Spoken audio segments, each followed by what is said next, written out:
Okay, there you go. I'm recording. Sweet. Okay, so the Osmia Infinity is an electrolysis machine. Electrolysis is when you run electricity between stainless steel plates in a cell. So that is actually here in our machine. There is a cell here. Okay, it looks like a stainless steel bottle, but inside it's got 11 plates, and the anode and cathode, electricity is running between them. Inside the cell, you've got a solution of distilled kind of 0 TDS water, and you have also a mixture of sodium hydroxide or lye, which is the electrolyte. So what we do is, when you get this machine, it's being delivered by DHL. It's going to arrive in a box, and it's going to have like this cap screwed onto here, basically like that, and it's going to be empty. What we do is we unscrew the cap. We provide you some PTFE tape, so you tape around the thread of this here. And in fact, there's already an O-ring inside here, a black O-ring, so that makes a seal anyway, but that's just making sure. So what we do, before we screw this tower cap on, we create a mixture. So we're going to send you a little cup of sodium hydroxide, and all the goggles and gloves and mask and everything. And you would use that, and you would take 80 grams and you put that into 750 grams of distilled water. Okay. When you get the machines, we're going to do another video. Like we'll go live with you to help you set up all the machines as well properly, so you don't make any mistakes. But anyway, essentially we mix we get 750 mils of water, and we put 80 grams of lye into it. And what's going to happen is you stir it, and it's an exothermic reaction, which means it gets warm when you put it in. You just keep stirring it until all the lye is dissolved, and then it's going to be quite warm. So you just put it aside to let it cool down, like 20 minutes or something like that, right? And once that is cooled down, what we do is we give you a little funnel to put in the top here, and you're just going to pour it in there. Yeah. The container you use to make the lye water mixture should be like glass or stainless steel and not plastic, because it's an exothermic reaction. Plastic can melt, you know. So what you do is we make the mixture of lye in a glass or like a measuring jug type thing, you know. Glass or plastic, absolutely fine, absolutely fine. So what we've done then, we put the 750 mils of the mixture of water and the electrolyte in the machine, and then we add another 500 mils of just 0 TDS distilled water. Yeah. By the way, just in case you don't know what I mean by TDS, I mean this. Like, this is something called the TDS meter. And it's like just a pen thing, and it's called a TDS or EC meter, electrical conductivity meter. And it's a simple thing. You just turn it on and you put it in the water, and you can read what is the TDS. So you can test your tap water. Your distilled water should be 0, and tap water could be anything, you know, right? But that's the TDS meter. So we've got to the stage where now we've put 1,250 mils in total to fill up our dry cell. So that's the initial fill. If I show you the front of the machine now, there is a level ball. So you can see like a liquid level and a little white ball floating there, and it says full and low. Right. So one thing about electrolysis, so when you run the machine, it's like it uses up the water inside it. So you have to basically go through a process where you refill the machine, and there is an alarm if it gets too low. So it will go and just alarm and won't produce gas if the liquid level's too low. And equally, if you've overfilled it with water, the liquid, it will go on the overfull alarm. Yeah. So once we put our mixture in, we then screw on this tower cap. Just to explain the tower cap to you, right? You know, hydrogen and oxygen, they're the light things, right? But electrolyte, what can happen is, what does happen is the electrolysis process, as it's gassing off hydrogen and oxygen, it takes bits of electrolyte with it, which atomize, yeah? So that's why we have a tower, because what ends up happening in here is the heavy stuff kind of gathers and falls back down. The light stuff is hydrogen and oxygen, and it rises to the top and comes out here. We then connect that tower to this thing, which we call the humidifier. This is a standard thing. This is a standard part. It's called an oxygen humidifier. And you see what it is. It's got an in and it's got an out, and it's actually got a tube inside it from the lid, which makes the water bubble from the bottom up and comes out here. Yeah. And this thing here is a pressure release cap. So if the pressure built up too much in here, it would just go like that and release the pressure through the top here. So that's a safety thing. Also, this tower cap has a gray thing on the top here, which is also a duct beak pressure release valve. So it's got like 2 of those there. So what happens is the gas gets made here, the gas rises up here, the gas comes down the tube here, it goes through one humidifier, and then we have it go through the same thing like this, a bigger one, and it goes through, and there's like an aquarium bubbler stone here, and the gas goes through another bottle and rises up, and you stick your cannula on here and you just breathe it through your nose or put it on a patch, you know. Simple, really. The bottles have a fill to line, so you fill it to that line, yeah. And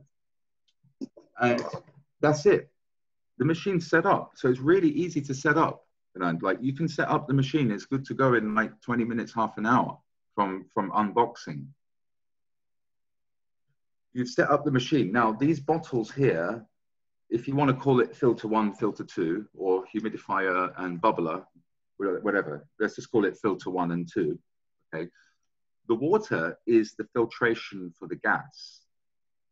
Okay, so the tower helps to make sure like atomized electrolytes fall back down, but traces still come through, okay? So we have to, what we call it as scrubbing out the gas or purifying the gas, yeah?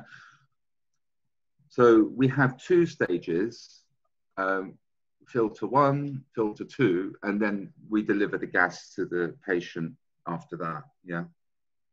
And that's essentially what it is. That's all there is really to it in terms of setting it up. And the only other thing is like you take a screw out here to fit this little holder to the side, and you screw the handles to the lid. That's it. But that's all that's involved with the setup.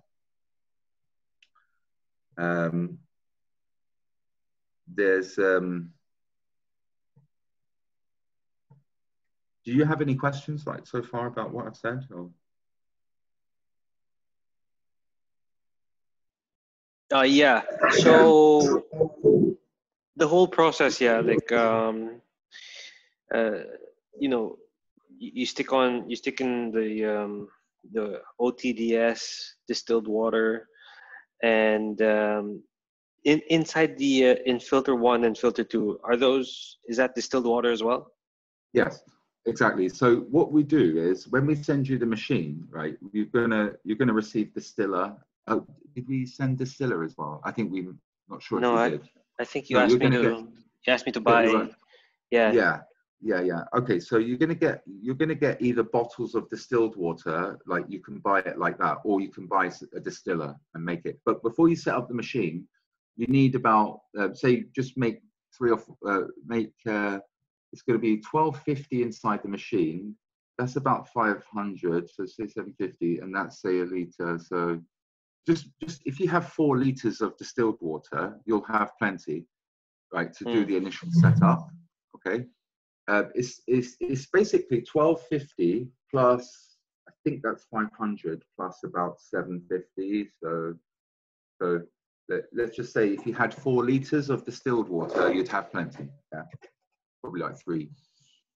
or something. Yeah. Yeah, that machine that you, well, that gadget that you showed me to check the electrical conductivity. Yeah, that one.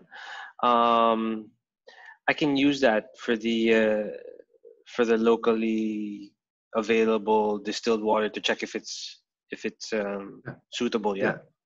It will be 0 if it's distilled water. But And let me if just it's explain not one thing. 0, we can't use it. Is it?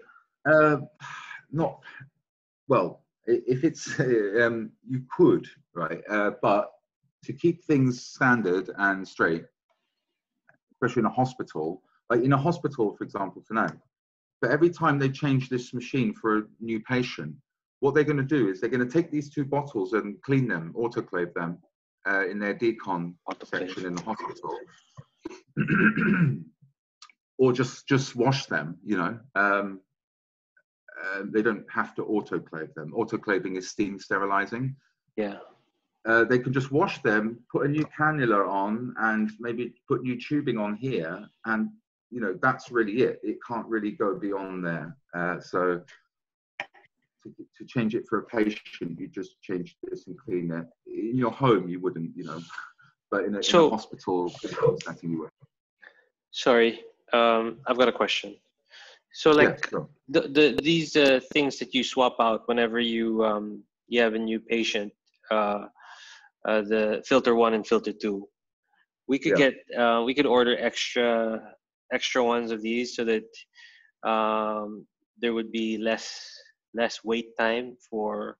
Oh yeah, absolutely. You know what I mean? You wouldn't. All you do is come along with this already, and you take that off, put new one on, and it's good to go. Like, yeah, that way more people don't have to wait for the cleaning of it.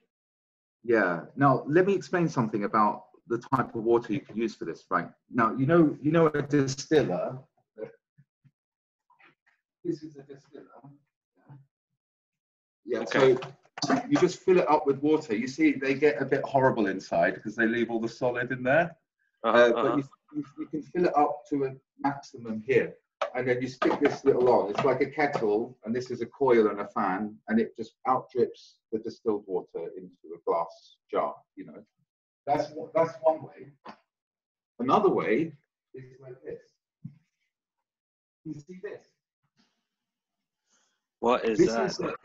It's a kind of reverse osmosis system that we supply to labs and dental surgeries and hospitals. And what it does is it makes 0 TDS water, but without using the power and the time of distillation. So reverse osmosis reduces about, let's say, 95% of the solid.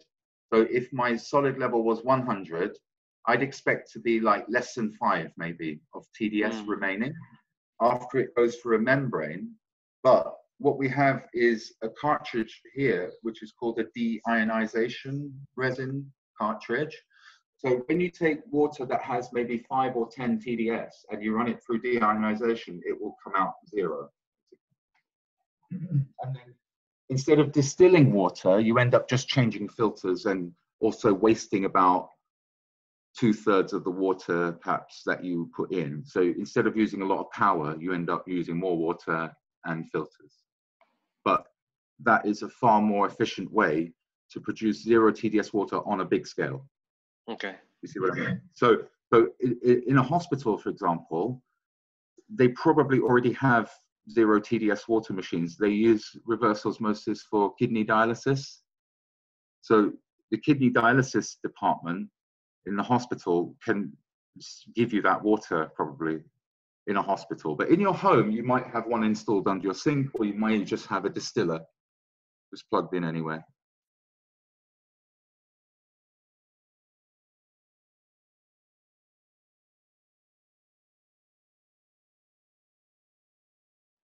Yeah, that's great. It's good to know. It's good to know that dialysis machines use that type of water. So when the machines are turned over to the hospital, we don't have to think about sourcing 0 TDS water. yeah, I mean, you're gonna have to explain to them that they're gonna change the water. So let me talk you through about how this machine uses water, the electrolyte, putting that into the machine, filling up the containers. Now, tubing, just, you know, every time, once I put the cannula on and was sitting there for hours thinking I was breathing the gas, and then the cannula wasn't on here. So one thing you have to do every time you use the machine is just check all the fittings and making sure like they're all on, you know. Now this should be bubbling, and you know, you can see I plug it in.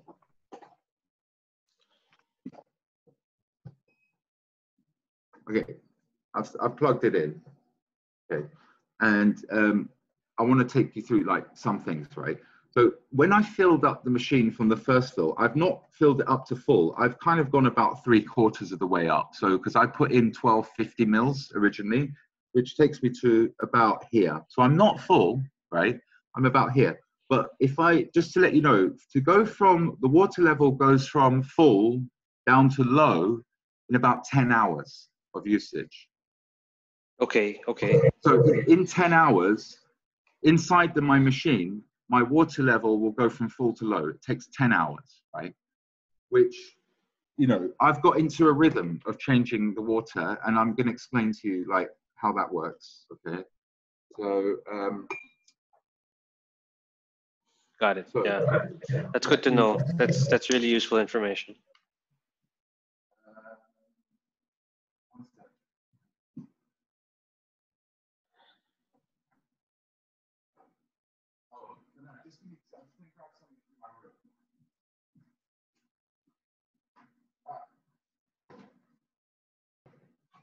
So, right, while I'm doing this, I might as well use this machine. So I'm going to stick this on here, and then I've got I had a patch here somewhere. What did I do with it? Oh, it's on the machine. So I'll put it on here. So I've now, instead of sticking a cannula on here, I've put the patch on here. And I'm going to explain now. I'm filling up. So the water level will be low in 10 hours time. This button here is a timer. I've just turned it to off. You can put it on a timer and it goes up to 60 minutes and it ticks like a bit like an oven. Tick, tick, Okay. tick, tick, tick. I never use it like that myself. I always just like turn it left and it's to hold, which is just like continuous operation, and it doesn't tick. And so because I go to sleep with it on, you know, so. But now I've got a patch on here. Can you see the screen actually? Can you see it enough to read? Yes, I can see it. 432050. Okay, perfect. Right. So this device here is called a pulse width modulator. And what it does is it shows you two things. One is on the left, frequency, and on the right is duty cycle. Okay, and I will explain what those two things mean. So starting with the duty cycle, that's the flow rate of hydroxy. Okay, so in the next training session, right, because I'm not going to overload you with stuff now, but in the next training session, I'm going to show you like how you can calculate based on people's healthy body weights. You can calculate what percentage you should set them for. So for example, right now it's set on 50%. The normal setting for breathing for like an adult male on average is 40%. But let's say a big person like me, someone big like me, I could breathe it on 55%. In fact, I could breathe it on 100% if I wanted to. But anyway, I don't bother. The reason why is like when I go to sleep, I leave it on 40%. And the reason for that is because it takes, 9 minutes for my liver to be saturated. It takes 25 minutes for my blood to get saturated. Okay. Okay. And once my blood is saturated, when I'm breathing the hydroxy, my body, instead of absorbing all of it, is going to be like, I'm going to be breathing off excess. So I'm just going to be staying saturated for all those hours that I'm still breathing. So the idea behind that is like, you know, I can breathe at the right percentage. When you when you're breathing with the cannula, you have to be checking to make sure that the duty cycle is at the right level. And for example, if I give it to a 5-year-old child, like I would put the duty cycle down to like 25%, something like that. But Okay. there's a table in our manual. I don't know if you had to look through the manual, but you see there's a table that shows you body weight, healthy body weight, and what percentage you should use in there. I'll have a look at it again. Just a sec. Sure. Could you give me like a minute? I'll press pause on the recording. Yeah. Okay, so duty cycle is basically controlling the flow rate of the hydroxy. Flow rate. Yeah. So an R machine, when it's at 40%, which is what we normally use standard setting for breathing, the flow rate is 533 milliliters per minute. And as I've currently got the topical patch applicator connected, you always, on any person, use it on 100%. Because, and I explain to you why, I can put this patch on my body, on my neck, wherever it hurts, on my shoulders or something. I can put that on 100%, right? Like now, I've got like bit stiff neck, so I'm going to put it here. You know, the lady, you know, Michelle was putting it on her son eczema on his arm and his leg, and only 15 minutes once a day, and it got rid of the eczema in 3 or 4 days. Okay, so like she did it with this patch, you know. That's amazing. One guy had cancer, melanoma on his forehead. He put this on his forehead, and it was gone within a week. Yeah. Like people putting it on their scars, the scars disappearing. I don't know if you notice how good I look. I'm really good. Look, like much better than when I was in the Philippines. Like, could you stick it in a bodysuit and then just like is there like a patch that could? Right. Now that's a great question, because this is the reason why we have to control the duty cycle for breathing, right? Okay. Sorry, my dog is barking. Let me just. Yeah, no worries. Okay, go. Okay, so the reason why we use a cannula rather than a mask, right, is because when I'm breathing out, what's happening is hydrogen has a combustible level above 4.7% concentration, right? Our machine keeps the concentration around 2 to 3%. It doesn't go over 4%. It can't, right? Now, but if I had imagine if I was in a helmet or something, when I'm breathing in hydroxy and I need to breathe out, if that outtake breath concentration builds up above 4.7%, I will get a potential explosion, you know? Yeah. And that explosion will happen inside the tube, inside the lung, you know? So you don't do that. In fact, you can do that by, for example, if I had a hood, positive pressure hood on, or if I had a CPAP mask on, right? The way I would do that is I would have a hydrogen sensor inside the mask. And what the hydrogen sensor will do is it will control the flow rate of the gas, so that in my outtake, I can never exceed above 4.7%, which is a combustible level. Okay. So, but for now, with this light type of machine, you don't need that. The way you consume the gas is the topical thing. This doesn't stick. In fact, the gas has to escape out of it as well through the sides. You just loosely hold it on there. Yeah. You don't have to seal it on the part of the body. You can just leave it on there like that. The gas is still going to go through into the body where it hurts. So anyway, so the whole point is not getting the patient anywhere near a concentration above 4.7%. That can't happen through breathing, and it can't happen through a topical. It could happen if I put them in a spaceman suit and just put the gas into them, because when they're breathing out that, and so the concentration is building up. After several hours of this, they're at maybe a combustible level, you know.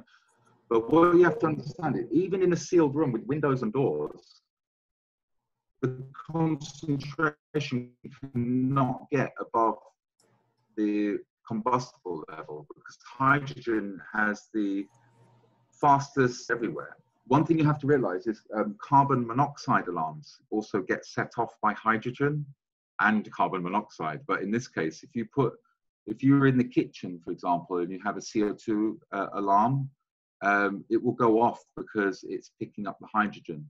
It's a known issue. It's a known thing, because they made these sensors to detect, like they use hydrogen to detect stuff with the CO2. I'm not sure how it works, but the point is they are going off because of the hydroxy. They're not expecting hydrogen in any concentration in the room, you know.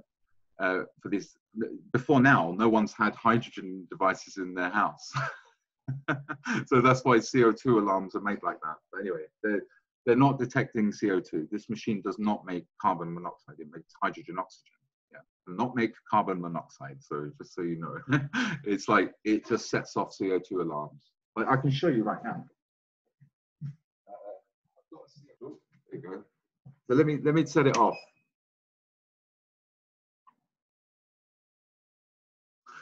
It's my CO2 alarm. It should set it off pretty quickly.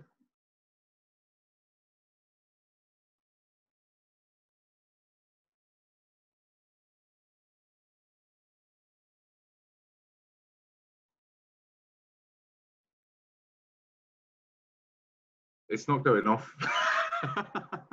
Anyway, anyway, it doesn't matter. I don't need to set it off. Maybe the alarm.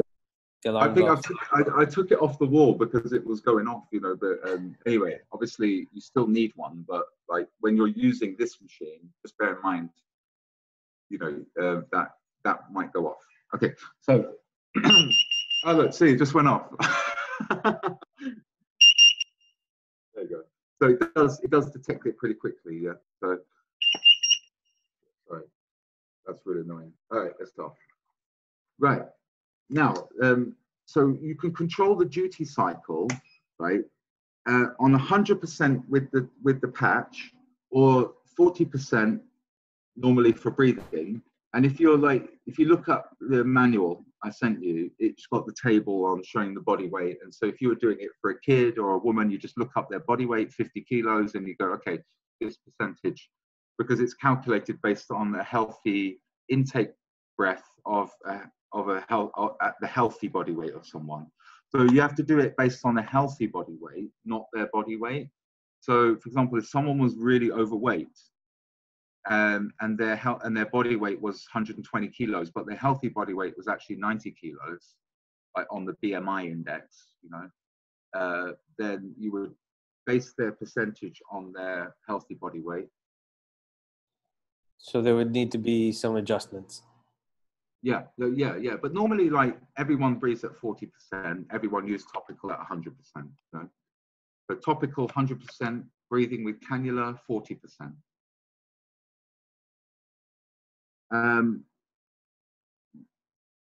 So the next thing about this pulse width modulator is frequency. So I don't know if you can hear this, but if I make it really high, you might be able to hear a sound difference.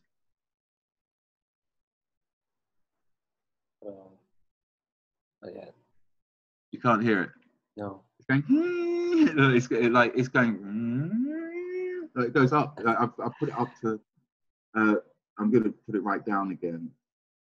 You see, like 942. I use 528 a lot myself. It's set to 432 out the box, but you can change the frequency of the hydrogen, whatever you want to, whatever frequency you want to do it at. Why have we done that? Because it enables the practitioner to change the frequency of the hydrogen What does it mean? Like when you change frequency, frequency is like, you know, like a wave going like this, like that, a wave going like that, like up and down, like a wave. If I make the frequency higher, it's doing a Shorter version. a larger number of vibrations per second. So one vibration is this, and faster is like that, you know. So it's now you can change the frequency of pulsed electronics. So what's actually happening when I change the frequency, I'm changing the pulsing of the amps and voltage to the dry cell inside it. And what physical difference I'm changing is when you look at, if you looked at the hydrogen and the molecules really like atomic force microscopy level, which is really seeing its shape, you see that the hydrogen has a different shape, and the bubbles can be smaller and they can be more nano bubbles. The point about frequency is this: there are certain frequencies that can be more helpful for certain things, right? Because every part of our body is vibrating, like different organs vibrate at different frequencies. So the whole point of having frequency modulator here is so that health practitioners and doctors can play around with different frequencies and find ones that actually work really better for certain ailments, and others that, you know, whatever. So so there are well-known frequencies that you can look up and see what frequencies are good for certain things. Like 742 is a frequency for detoxing, for example. You know, there's lots of frequencies anyway. It's just a tool that the machine has to enable you to change the frequency of hydrogen. So, but not much study has been done about different frequencies. It's all like people using known ones, and that's it really. Okay, so we talked about that. We talked about the timer. We talked about it takes 10 hours to go from full to high. But let's imagine you've got the new machine and you've used it for say 5 hours. You know, what we need to do is put water back in the machine bit by as we use it. Okay, let me just grab something. You get one of these with your machine, a syringe, and what you do is, bearing in mind it goes from full to low in about 10 hours.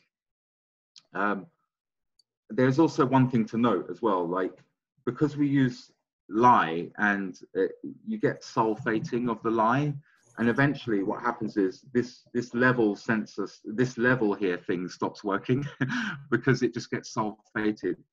Every 100 hours you're meant to do a clean of the machine after 100 hours of usage, and I'll take you through this. This for the first, you know, before it all gets stuck and soapy inside here, you know.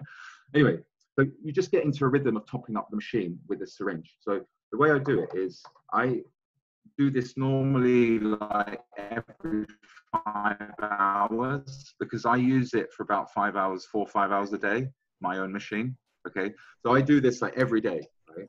I get this humidifier, and you hold the top and you just unscrew the bottle, and I put it back in its little holder, and so I can sort of unscrew it, yeah, and I take it out like that, yeah. Now I can do a couple of things. I can test the TDS.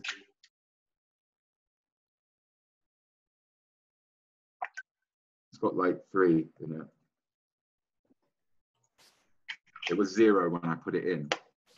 So anyway, what I do is I take like the syringe and I suck out a couple of syringes of the water every 5, you know, maybe 1 or 2, yeah, and I put it through the duct beak valve at the top. Yeah, there we go. And I'm going to put it in like that, right, slowly. And you can see a little bit of air bubbling out as I'm pushing the syringe through here. That's why I leave the lid in there. You see, I've kind of put the lid ajar, you know, just on one side. I've taken it off and I'm just slowly pushing the syringe in. Because I haven't used this for 5 hours or 10 hours, there's hardly anything in this water. But after that amount of time, there might be like 200 something TDS in it. Okay, so I'm just going to put one syringe in there for now. I'll give you a little towel. What I should have done is put the towel under here like that. Put the towel under it and then put the syringe in and then do it like that. Yeah. Okay. And then all I do, Fernand, is I upcycle my water. So the first filter is going to be, the water is going to be scrubbing out a lot of the electrolyte that comes through. This water is going to have less in it. So what I'll do is I'm just going to top this back into here, and then I refill this one up from, you know, normally also I drink it as well. So if I've bubbled it for an hour, I can drink this water, and then I change this water with new distilled water, yeah, or 0 TDS water. That's basically all there is to it. If you're not sure when to change the water, let's say you forgot how long you used it for, whatever, all you do is check with a TDS meter. So you go, okay, is there any TDS in here? If there is, I can change it, you know. But I'll give you what happens, right? When this container reaches a saturation TDS of about 70, you can get, like, it starts very minimally transferring to this one. And that can take a few hours, you know. So your TDS meter is just something that gives you an indicator. Has that got anything in it? Has that got anything in it? This one is designed to build up with it, because when I fill up the machine, I fill it up from the first filter, right? The second filter stays much purer. It's like the safety. It's like, that's filter 1, scrubbing out most of any residual electrolyte. Filter 2 is making sure, you know, see what I mean? So not, by the time the gas comes out of this water, it's just hydroxy. It's not going to have any atomized anything in it, apart from hydrogen, oxygen. So that's what it is. So you just get into the rhythm of changing it. So every 5 hours or maybe longer, I took a syringe or 2 syringes and I put it back in the machine just to keep my level going. It's like, it's upcycling the water, you see? So water from here goes back in the machine, a couple of syringes, you know, go in, because when it's full, it's got say 1.5 liters, yeah. When it's at the low level, it's going to be about it's going to be total in there about 750. So you've got say at least in 10 hours, it's going to get through about 500 mils. It's going to reduce 500 mils in 10 hours. So basically, every 5 hours, I'm putting 250 mils back in. So and this water has concentration. Go on, us, yeah. Sorry. So then the water is slowly diminishing, right? And inside the machine. Inside the machine, but in the 2 filters, at any point, are you putting in new water from, say, a distiller? Yeah, because basically, if you look at the process, the gas goes through this one first, mm-hmm. and then it goes through this one, and then I'm going to consume it after this, right? So what I do is, right, this container, if I was just breathing, this could have up to 40 TDS, and I wouldn't get anything coming out. Like, I wouldn't be breathing any lye, you know. But if it got to 40 and I was carry on breathing, then I would breathe some. So the whole point about these bottles is the quality of the gas depends on 2 things, right? How often, when you change the water and doing it on time, at the right time, right, is the major thing. So the quality of the gas depends on me knowing when to change the water. And if I'm not sure, I use a TDS meter. Very simple. So if I'm going to drink this water, I wouldn't drink it if it had more than a couple of TDS in it. If it had 40 in it, I wouldn't drink it. But if I bubbled new water for an hour, it wouldn't have any TDS in it, and I could drink this water after breathing. the water that you replace would be from the filters, yeah? So So you what I would, do, Fernand, to save water, when I take water out of this, so normally when I've taken a couple of syringes, I've got a little bit left over in here. okay, What I do with that is I pour that down the drain, yeah? okay, I pour what's left from this container down the drain. I then take the water from here. Every time I change this water, it normally has about 3 or 4 TDS in it, right? Okay. So I put that water into here, yeah, okay, okay. to refill this one to the line, yeah? And then I might drink that water, or I would actually put it on my plants, or I would just, and then refill it with brand new water to the fill line every time. Okay, so the brand new water goes to filter 2. Correct. And Yeah. and you leave it for an hour, and in effect it makes it better potable water. Yeah, if you were drinking this water as well, right, then you would be obviously changing this more frequently. If I wasn't drinking it, I just use it as a scrubber for my breathing. You see? Okay. Yeah, so we call it scrubbing the gas or purifying the gas with the water.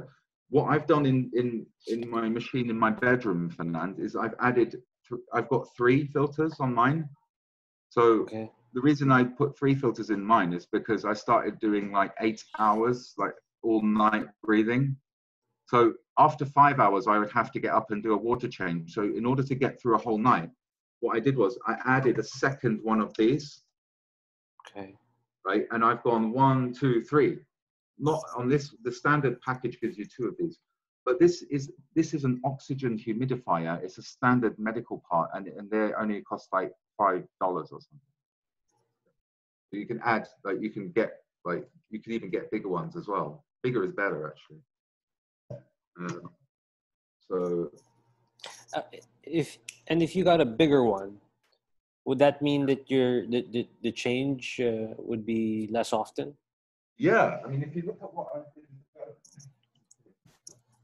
check this out. This is like a prototype of a new one, which is much bigger.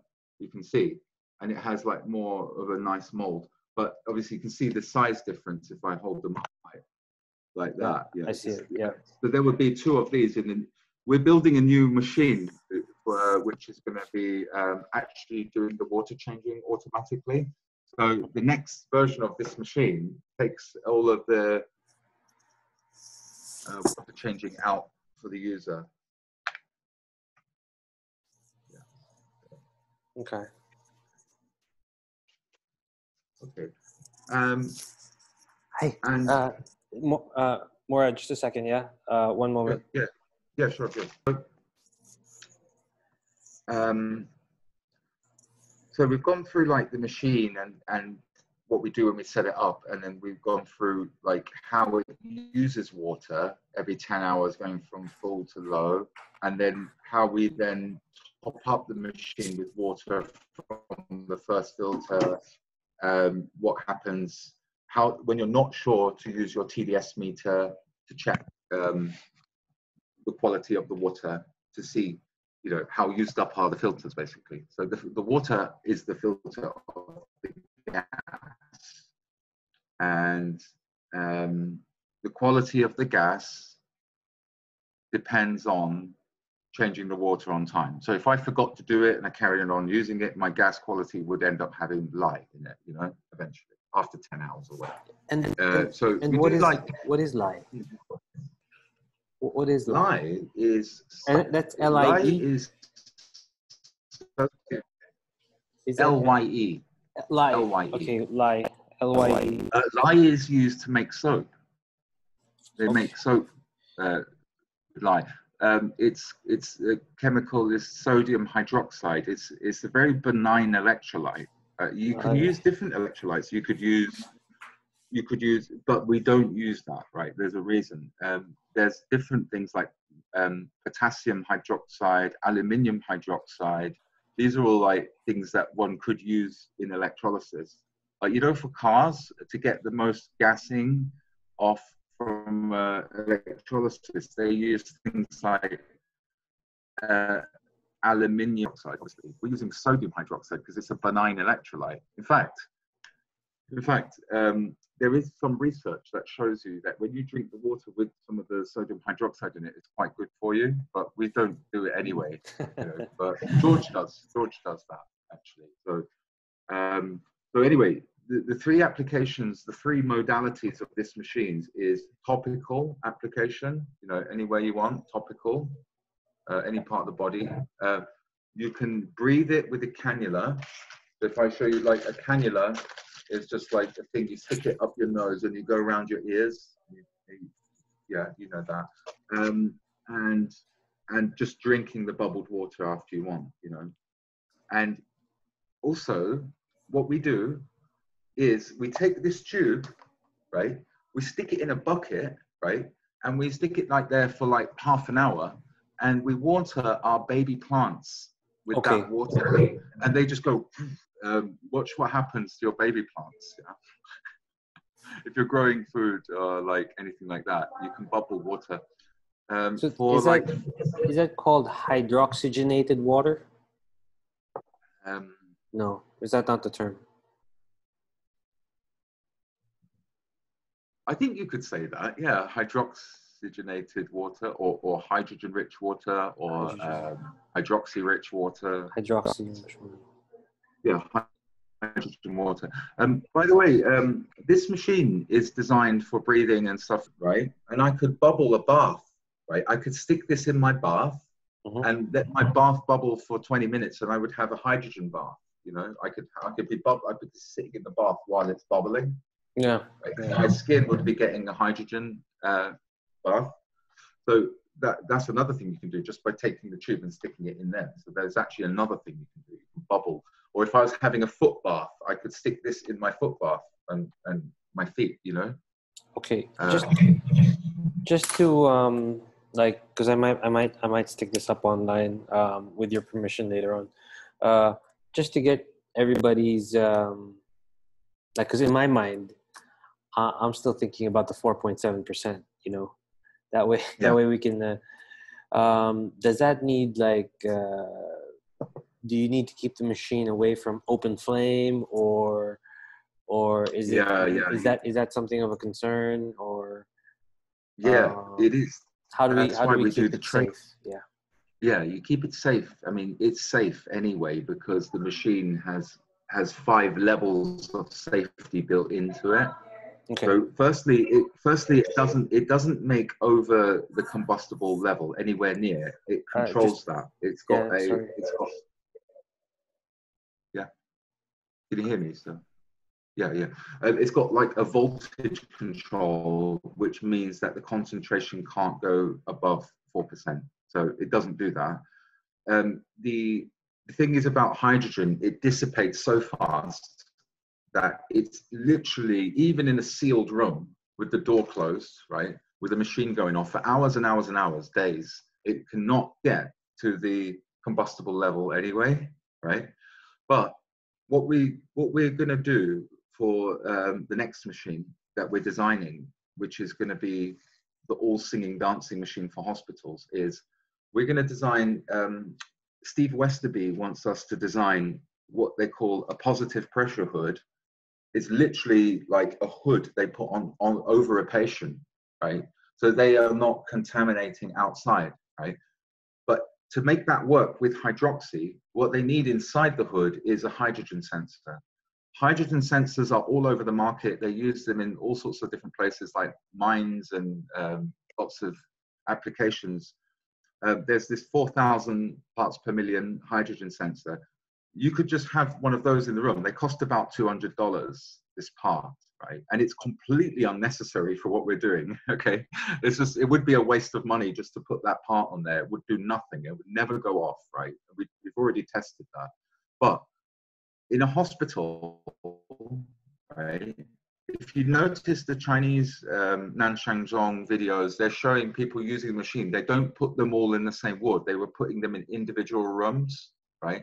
So there's no way that one person in one room, that hydrogen concentration can get anywhere near the combustible level, yeah? But if they put if their machine does 2 to 3 liters per minute, ours is doing 533 milliliters per minute. So our flow rate is 17% of their one. Their one is like even safe, you know, even though it's doing a huge percentage. But they didn't put the patients in the same room. They put them in individual rooms. You see, with our machine, right? You could put 8 people in the same room, right? Even with the windows closed, it wouldn't get to the combustible level. It might set a CO2 alarm off, but that's about it. If you had the window open, right, there's no chance, like even a tiny bit, because hydrogen just escapes so fast, you know, that there's no chance of it becoming combustible. If you put it in a sealed container, right, hydrogen gas you can compress in a canister. Is compressible. If you compress hydroxy gas, it will explode, right? The reason it explodes is because of a constituent called electrically expanded water, which we're talking about in the group, you know. Yeah. If you look at Dr. Pablo's graph, he shows you the ORP change with the gas on 2%, and he shows the. But let's concentrate on the levels of safety that you mentioned. Yeah. Yeah. So anyway, this machine, we've got thousands of people using it and especially in USA and Canada, because George has been doing this for 10 years. Mm. He's been building electrolyzers for 30 years. And so like he's got thousands of customers in the US using his version of this machine. And this is our OEM version. And it's definitely a safe machine. You can, so to put a hydrogen sensor in a ward, which is just monitoring the hydrogen level, that's, if the hospital are worried about that, or anyone's worried about that, they can just put that in their room, and it's never going to get to that combustible level. But anyway, despite that, in our manual, one guy was smoking, breathing the gas, and still it doesn't combust.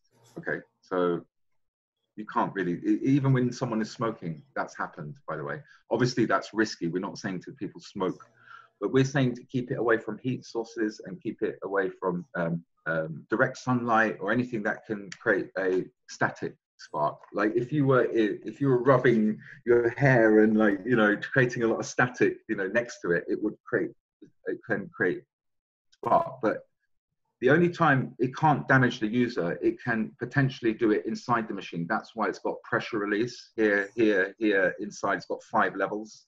If you look at the product description, it's got all of that in there. So it's really safe machine. So they will, yeah, it's absolutely fine. And even the class 3 medical device, those don't have any hydrogen sensor outside the machine anyway. None of them do at the moment. But the next one we are building will have that. The reason we're doing it is because this machine is not targeting everybody. Like, this machine can be in your home, or it can be in a clinic or a hospital.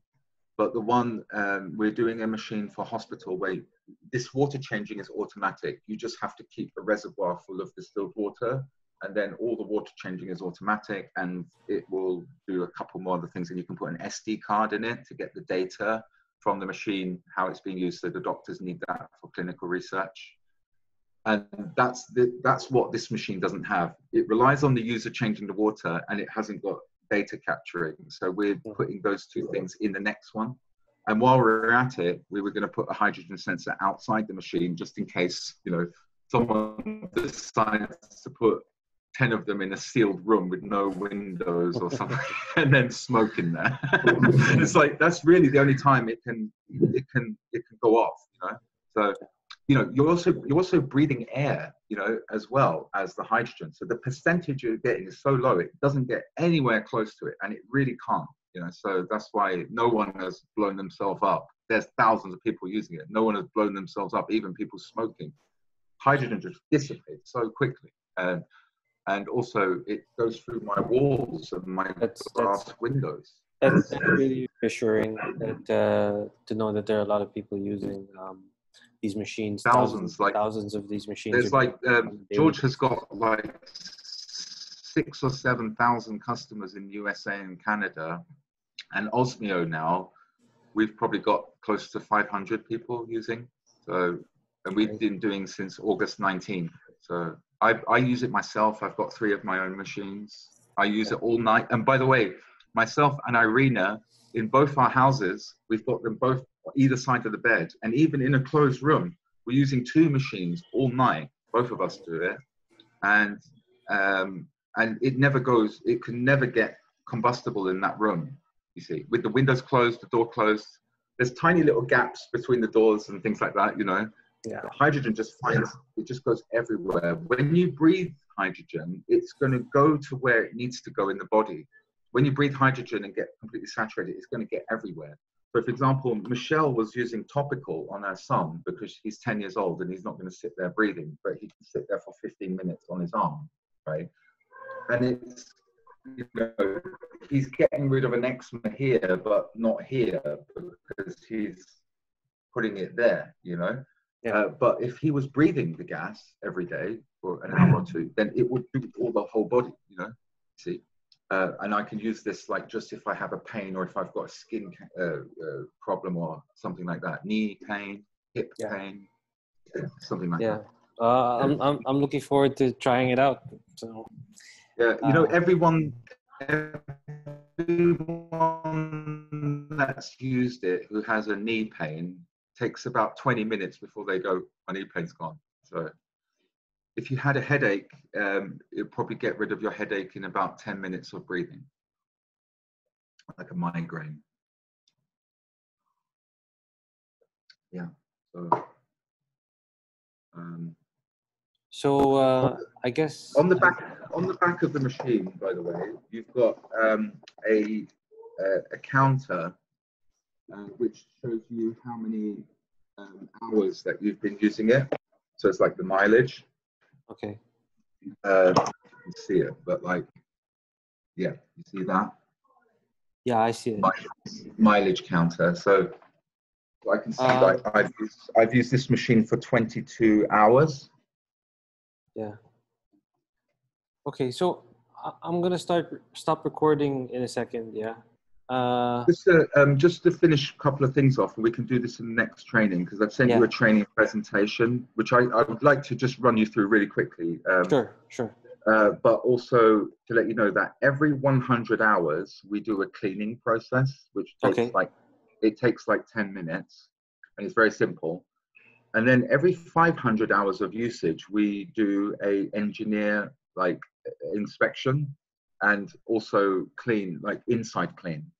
So there is a service process around the machines. We don't really have to worry about them now, but we'll talk about it next time, you know. Sounds good. There is, let me see if I can just quickly load up something. We can go in depth on that in the next session.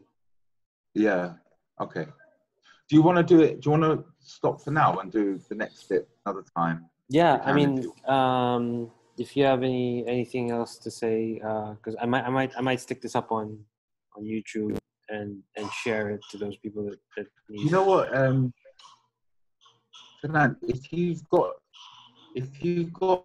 like 5 minutes or so, what I can do if we stop recording, but record another, should have done really, which is a short presentation before I got into talking about the machine. Sure. I'll quickly show it to you. I did just WhatsApp it to you actually. Okay. Training presentation. Okay, I'll stop recording now, and then we can carry on.